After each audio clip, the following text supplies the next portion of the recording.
আউযুবিল্লাহি মিনাশ শাইতানির রাজিম। বিসমিল্লাহির রহমানির রহিম। সম্মানিত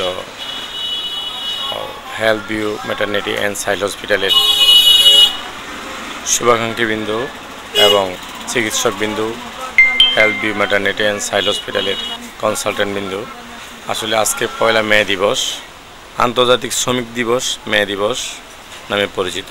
মে মাসের প্রথম দিনটিকে পৃথিবীর অনেক দেশে পালিত হয়। বেশ কিছু দেশে মে দিবসকে লেবার ডে হিসেবে পালন করা হয়।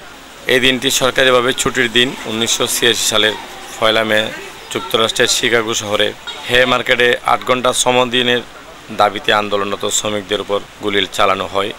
ওখানে প্রায় 11 জন শ্রমিক শহীদ হয়েছিলেন। পূর্বে শ্রমিকদের অমানবিক পরিশ্রম করা হতো। মূলত যে বিষয়টি প্রকাশ করা হয় সেটা হচ্ছে যে প্রতিদিন একজন শ্রমিক 8 থেকে 8 ঘন্টা পরিশ্রম করবে, কাজ করবে, সেই প্রতিপাদ্য বিষয় নিয়ে মে দিবসটা সৃষ্টি হয়েছিল। অথচ দেখা যায় সপ্তাহে 6 দিন 10 থেকে 12 ঘন্টা করে শ্রমিকদেরকে খাটানো হয়। দেখা যায় সেই পরিমাণ মজুরি তাদেরকে দেওয়া হয় না। শ্রমিকরা খুবই মানবেতর জীবনযাপন করত।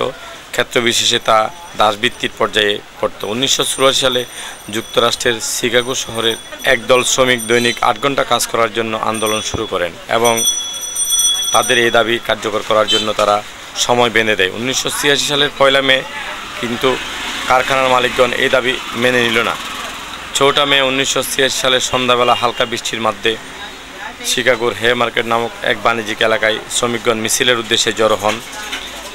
তারা 1872 সালে কানাডায় অনুষ্ঠিত এক বিশাল শ্রমিক শোভাযাত্রার সাফল্যে উদ্বুদ্ধ হয়ে এটি করেছিলেন।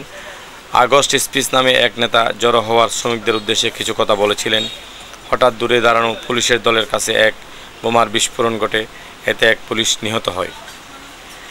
পুলিশ বাহিনী তৎক্ষণাৎ শ্রমিকদের উপর অতর্কিত হামলা শুরু করে, যা রাইটের রূপ নেয়। রাইটে 11 জন শ্রমিক শহীদ হন।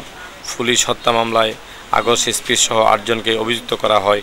এক প্রহসনমূলক বিচারের মাধ্যমে 1887 সালের 11 নভেম্বর উন্মুক্ত স্থানে 6 জনের ফাঁসি কার্যকর করা হয়।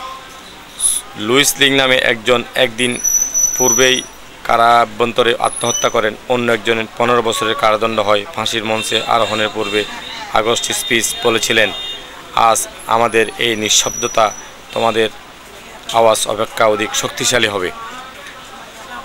26 জুন 1893 ইলিনয়ের গভর্নর অভিযুক্ত 8 জনকে নিরপরাধ বলে ঘোষণা দেন এবং রাইটের হুকুম প্রদানকারী পুলিশের কমান্ডারকে দুর্নীতি দায়ে অভিযুক্ত করা হয়। আর অজ্ঞাত সেই বোমা বিস্ফোরণকারীর পরিচয় কখনোই প্রকাশ পায়নি।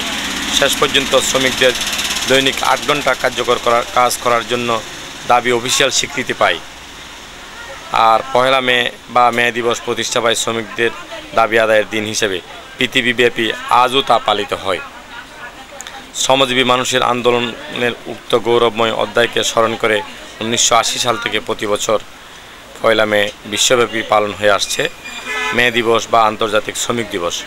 পয়লা মে সেই আন্দোলনের কথাই আমাদের স্মরণ করিয়ে দেয়। 1890 সালের 14 জুলাই অনুষ্ঠিত ইন্টারন্যাশনাল সোশ্যালিস্ট কংগ্রেস পয়লা মে শ্রমিক দিবস হিসেবে ঘোষণা করা হয় এবং তখন থেকে অনেকেই দেশে দিনটি শ্রমিক শ্রেণী কর্তৃক উদযাপিত হয়ে আসছে। রাশিয়া সহ পরবর্তীকালে আরও কয়েকটি দেশে সমাজতান্ত্রিক বিপ্লব সংগঠিত হওয়ার পর মে দিবস এক বিশেষ তাৎপর্যপূর্ণ অর্জন করে। জাতিসংঘে একটি গুরুত্বপূর্ণ সহায়ক শাখা হিসেবে আন্তর্জাতিক সংস্থা রয়েছে, অর্গানাইজেশন বা ILO নামে, ইন্টারন্যাশনাল লেবার অর্গানাইজেশন। এই প্রতিষ্ঠার মধ্য দিয়ে শ্রমিকদের অধিকারসমূহ স্বীকৃতি লাভ করে এবং সকল দেশে শিল্প মালিক ও শ্রমিকদের তা মেনে চলার আহ্বান জানায়। এভাবে শ্রমিক ও মালিকদের অধিকার সংরক্ষণ করে ইন্টারন্যাশনাল লেবার অর্গানাইজেশন কর্তৃক প্রণীত নীতিমালার স্বাক্ষরিক একটি দেশ হিসেবে বাংলাদেশও এই নিয়ম পালন করে যায়। সমাজতান্ত্রিক ব্যবস্থায় শ্রমিক শ্রেণীর প্রাধান্যের কারণে অধিকাংশ সমাজতান্ত্রিক দেশে বেশ গুরুত্ব ও সংকল্প সহকারে মে দিবস পালন করা হয়। বাংলাদেশে মে দিবসের সরকারি ছুটি হিসেবে পালিত হয় পয়লা মে। সেই ধারাবাহিকতায় আমরা আজকের অনুষ্ঠান বিশেষ করে পয়লা মে দিবসকে বেছে নিয়ে মোহাম্মদনগর নব আলো সোসাইটি কর্তৃক আয়োজিত আমাদের প্রযোজনায় এবং সহযোগিতায় বিশেষজ্ঞ ডাক্তারদের মাধ্যমে আমরা বিনামূল্যে চিকিৎসা সেবা দিয়ে যাচ্ছি এবং শ্রমিকরা যেন আজকে সেই চিকিৎসা সেবা নিতে পারে। আমাদের একটাই প্রতিপাদ্য, যেন শ্রমিকরা তাদের দিনের মজুরিটা যথাসময়ে পেয়ে যায়, তাদের যে ন্যায্য দাবি সেটা যেন যথাসময়ে পায়। এই বিষয়ে আল্লাহ এবং আল্লাহ রসুলও কোরআন এবং হাদিসে বিশেষভাবে ব্যাখ্যা দিয়েছেন। আমরা যেন সেই প্রতিপাদ্যকে সামনে নিয়ে ভবিষ্যতে সকল স্তরের শ্রমিকদেরকে সহযোগিতা এবং তাদের সেই ন্যায্য দাবি আদায়ের জন্য সচেষ্ট থাকি, এই আশা ব্যক্ত করে আজকের অনুষ্ঠানে আমরা যাদেরকে সেবা দিতে সময় দেওয়াচ্ছি তাদেরকে আন্তরিকভাবে কৃতজ্ঞতা জানিয়ে নব আলো সহ আমাদের সকল চিকিৎসক, health view maternity and child হসপিটালের সকল কর্মচারী কর্মকর্তা, ডিরেক্টর বৃন্দ সহ আজকের এই প্রগতি 24 টিভিকে ধন্যবাদ জানিয়ে আমার সংক্ষিপ্ত বক্তব্য শেষ করছি। ওমা তৌফিক ইল্লা বিল্লাহ। আসসালামু আলাইকুম ওয়া রাহমাতুল্লাহ।